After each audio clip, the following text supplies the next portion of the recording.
नमस्ते। I am doctor Balamurugan, paediatric surgeon. बच्चों का ऑपरेशन करने वाले डॉक्टर होते हैं पीडियाट्रिक सर्जन। मैं अपोलो चिल्ड्रंस हॉस्पिटल चेन्नई से हूँ। हम अभी paediatric surgical consultation port Blair में शुरू कर रहे हैं, इसलिए पीडियाट्रिक सर्जरी के बारे में आप लोगों को कुछ बताना चाहता हूँ। पीडियाट्रिक सर्जन जो वही होता है कि जो बच्चों का सर्जिकल प्रॉब्लम्स को डील करने वाले डॉक्टर होते हैं। मतलब जन्म के तुरंत बाद न्यू बॉर्न बेबी बोलते हैं, जो अभी पैदा हुआ बच्चा से लेके 18 साल तक जो बच्चों का सर्जिकल प्रॉब्लम होता है उनको टैकल करने वाले स्पेशलिस्ट होते हैं पीडियाट्रिक सर्जन। पीडियाट्रिक सर्जन एक स्पेशलिस्ट है जो पूरे बच्चे को देखता है, सिर से पैर पांव तक देखते हैं। बच्चों का सब प्रॉब्लम्स पीडियाट्रिक सर्जन टैकल करते हैं। ठीक है। सो क्या क्या प्रॉब्लम के लिए आप पीडियाट्रिक सर्जन के पास जा सकते हैं। किसी बच्चे को कहीं पे कोई गांठ है, सोच लीजिए गले में कुछ गांठ है, स्वेलिंग है, सूजन है, तो आपको पीडियाट्रिक सर्जन को कंसल्ट करना पड़ेगा। ठीक है। और गांठ की सबसे प्रॉब्लम हो सकता है, मतलब दबाने से खाने में परेशानी हो सकता है, सांस लेने में परेशानी हो सकता है, लेकिन कुछ चीज़ प्रॉब्लम आने के पहले आप डॉक्टर से मिलेंगे तो उसका इलाज इन्वेस्टिगेशन करके इलाज कर सकते हैं। तो पहला कंप्लेंट ये है कि कहीं भी गांठ है, कहीं भी कोई छेद है, जैसे कोई वहां से पानी निकल रहा है या कुछ मेवाड निकल रहा है, साइनस बोलते हैं, साइनस फिस्टुला बोलते हैं, उसके लिए भी आप पीडियाट्रिक सर्जन के पास जा सकते हैं। यूजुअली कॉमन प्रॉब्लम यही होता है कि बच्चों का जब जो लड़कों में क्या होता है, दोनों गोली पेट से उतर के नीचे तक आ जाता है। कुछ बच्चों में नीचे नहीं उतरता है, उसको अनडिसेंडेड टेस्टिस बोलते हैं। तो यूजुअली टाइम देते हैं अपने आप गोली आता है नहीं देखने के लिए। 6 महीने तक नहीं आता है तो आपको पीडियाट्रिक सर्जन के पास जाना पड़ेगा, नहीं तो अगर ऐसे छोड़ देंगे तो वो गोली का नुकसान हो सकता है। अगर गोली नीचे उतर के नहीं आया हुआ है तो उसको अनडिसेंडेड टेस्टिस बोलते हैं, इसके लिए भी आपको पीडियाट्रिक सर्जन के पास जाना पड़ेगा। उसी जगह पे वहाँ पे एक सूजन जैसे होता है, जब बच्चा रोता है चिल्लाता है, एक फूल जाता है, सूजन आता है, उसको हर्निया हाइड्रोसिल बोलते हैं। इस चीज़ के लिए भी आपको पीडियाट्रिक सर्जन के पास जाना पड़ता है। और पोटी पेशाब में अगर बच्चे को पेशाब करने में दिक्कत होता है, रुक रुक के करता है, बूंद बूंद निकलता है, दांत से नहीं करता है, या बार बार पेशाब में इन्फेक्शन हो रहा है, तो पीडियाट्रिक सर्जन को जांच करना पड़ेगा, क्योंकि जांच करके देखना है रास्ता में कुछ रुकावट है, पेशाब नीचे की ओर, पीछे से नीचे, आगे बाहर नहीं आ रहा है, रिवर्स में जा रहा है, क्या कारण है, उसको बच्चे को प्रॉब्लम हो रहा है, वो देखने के लिए कुछ जांच करके फिर उसका इलाज करेंगे। सिमिलरली पोटी में भी रोज बच्चे को पोटी करना है, बहुत टाइट नहीं निकलना चाहिए। अगर बहुत टाइट निकलता है, 2-3 दिन में एक बार करते हैं, उसको कॉन्स्टिपेशन बोलते हैं। कॉमन कॉज फॉर कॉन्स्टिपेशन क्या होता है, बच्चे ठीक से पानी नहीं पीते हैं, सब्जी नहीं खाते हैं, इसलिए पोटी टाइप बन जाता है।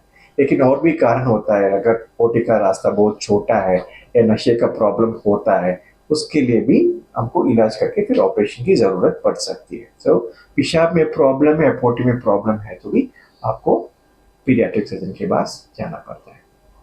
जब बच्चा तुरंत पैदा होता है, उनमें और क्या प्रॉब्लम हो सकता है, इमरजेंसी प्रॉब्लम जो पैदा हुआ बच्चों में क्या क्या हो सकता है। सांस की नली और खाने की नली जोड़े रहते हैं, उसको ईसोफेजियल एट्रीसिया बोलते हैं। इन बच्चों को तुरंत ऑपरेशन करना पड़ता है। अगर उसको ऑपरेशन करके अलग नहीं करते हैं तो फिर बच्चे को सांस की प्रॉब्लम हो सकता है, बच्चे को खाना नहीं दे पाएंगे, तो इसलिए एक इमरजेंसी सर्जरी तुरंत जन्म की तुरंत बाद करना पड़ता है। सिमिलर कंडीशन यही होता है कि डायफ्राम जो बोलते हैं ना, वो पार्टीशन छाती और पेट के बीच में होता है, उसमें एक छेद होने से इंटेस्टाइन सब छाती के अंदर चला जाता है, इसलिए बच्चे को सांस लेने में परेशानी होती है। इस कंडीशन के लिए भी तुरंत इलाज करना पड़ेगा। इस ऑपरेशन करने के लिए पीडियाट्रिक सर्जन की ज़रूरत पड़ती है। जैसे बच्चों को इंटेस्टाइन में, रास्ते में, खाने के रास्ते में रुकावट है तो अट्रीसिया बोलते हैं। कुछ बच्चों में पोटी का रास्ता नहीं बना रहता है, तो पोटी नहीं कर पाते हैं, इसलिए पेट फूल जाता है, इसको एनोरेक्टल माल्फॉर्मेशन बोलते हैं। ये सब चीज़ जो अभी पैदा हुआ बच्चे में पता कर सकते हैं। इन बिग प्रॉब्लम के लिए आपको पीडियाट्रिक सर्जन के पास जाना पड़ता है। और कुछ प्रॉब्लम्स जिसके लिए आपको पीडियाट्रिक सर्जन को कंसल्ट करना पड़ेगा, ये गुर्दे का सूजन होता है। एक कॉमन प्रॉब्लम है, बच्चे जब पेट के अंदर ही हमको पता चल जाता है कि एक तरफ गुर्दा फुला हुआ है, कुछ बच्चे में दोनों तरफ गुर्दे फुला रहती है, इसको हाइड्रोनेफ्रोसिस बोलते हैं। वो रुकावट के हिसाब से होता है, तो पीडियाट्रिक सर्जन उसका इलाज जांच करके अगर रुकावट है और इसके हिसाब से गुर्दे का नुकसान हो रहा है तो उस रुकावट का हटाने वाले ऑपरेशन करते हैं। और पेट में बार बार उल्टी होता है या खून निकलता है, अगर इंटेस्टाइन ट्विस्ट हो जाता है, इस चीज़ के लिए भी आपको पीडियाट्रिक सर्जन के पास जाना पड़ता है। सो मैंने कुछ स्पेक्ट्रम आपको बोला है कि जो बच्चों में होता है बड़ों में नहीं होता है। कॉमन कंडीशंस बड़ों में भी होता है, वो बच्चों में भी हो सकता है, जैसे अपेंडिसाइटिस लड़कों में भी होता है, अगर ठीक से खाना नहीं खाते हैं तो अपेंडिसाइटिस होता है। एक कॉमन प्रॉब्लम बड़ों में भी होता है और बच्चों में भी होता है। आपने सुना होगा कि बच्चे बड़ों में अब अगर ऑपरेशन करते हैं तो आजकल की होल सर्जरी करते हैं, छोटे छोटे छेद बना के करते हैं। ये सब चीज़ बच्चों में भी करते हैं, मतलब छोटे बच्चे अभी 1 दिन के बच्चे में भी छोटे छोटे छेद बना के वो लैप्रोस्कोपी और थोरैकोस्कोपी जैसे मिनिमल एक्सेस सर्जरी बोलते हैं ना, लेजर सर्जरी बच्चों में भी आजकल होता है। इसके लिए छोटे छोटे इंस्ट्रूमेंट्स होते हैं, वो सब फैसिलिटीज हमारे पास अपोलो चिल्ड्रंस में है। तो वो फैसिलिटीज आपको देने के लिए हम कंसल्टेशंस पोर्ट ब्लेयर में शुरू कर रहे हैं। हम आते रहेंगे, अभी कुछ प्रॉब्लम है आपका पीडियाट्रिक सर्जन के साथ कंसल्ट करना है, आप सेंटर में आके हमसे मिल सकते हैं या अपॉइंटमेंट ले सकते हैं, हम ऑनलाइन कंसल्ट करके उसके हिसाब से आपको गाइड करेंगे। अगर इमरजेंसी नहीं है तब जब हम आते हैं यहाँ बच्चे को एग्जामिन करके कंसल्ट करके फिर बच्चे का प्लान बनाएंगे, अगर इमरजेंसी है तो फिर आपको गाइड करेंगे। Thank you. हाँ सर, अभी जो एक कॉमन प्रॉब्लम काफ़ी ज़्यादा देखने को मिल रहा है छोटे बच्चों में कि चोकिंग का प्रॉब्लम काफ़ी ज़्यादा होता है सर बच्चों को। तो ऐसे जो है बहुत ही सीरियस मेडिकल कंडीशन है सर, ऐसे में माँ को क्या करना चाहिए सर बच्चों को इसके बारे में थोड़ा? चोकिंग मतलब सांस की नली में प्रॉब्लम होता है। तो कॉमन कॉज जब पैदा हुआ बच्चों में क्या होता है ना, जो खाना लेते हैं ना वो पेट में जाने के बाद वापस आता है, उसको रिफ्लक्स बोलते हैं, रिगर्जिटेशन बोलते हैं।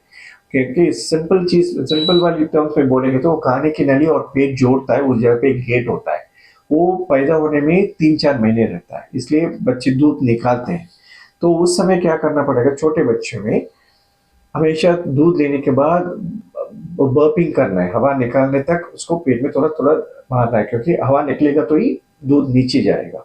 और इसके बाद भी बच्चे को तुरंत लेटना नहीं चाहिए, सीधा लिटाना नहीं चाहिए, लिटाएंगे तो भी सिर्फ थोड़ा ऊपर रखना है, क्योंकि वो दूध वापस आने का चांसेस कम हो जाएगा। एक कॉमन कारण होता है, अगर इसके ये सब करने के बाद भी उल्टी होता है तो कुछ दवा देते हैं अगर रिफ्लेक्स को कम करने के लिए, ठीक है। रिफ्लेक्स के अलावा और भी कारण होता है, अगर खाने की नली और सांस की नली के बीच में कम्युनिकेशन होता है तो हर समय थोड़ा खाना सांस की नली के अंदर चला जाता है, इसलिए बच्चों को खांसी होता है और चोकिंग होता है। अगर बार बार खांसी हो रहा है, बार बार निमोनिया हो रहा है, तो वो होने का चांसेस है, उसके लिए आपको इन्वेस्टिगेट करना पड़ेगा। कुछ बच्चों में वो खाने की नली ठीक से काम नहीं करता है, तो इसलिए बच्चे का खाना अंदर नहीं जाता है, सांस की नली में जाने का चांसेस है। उन बच्चे को जब तक वो इम्प्रूव होता है, बच्चे को दूध निकालने के लिए एक छोटा सा छेद बना के नली से खिलाएंगे। तो कारण क्या है पहले पता करना है, सिर्फ रिफ्लेक्स है या जोड़ा हुआ है या उसकी खाने की नली ठीक से काम नहीं कर रहा है, उसके हिसाब से हम ट्रीटमेंट बताएंगे, पहले दवा देंगे, पोजीशन रखेंगे।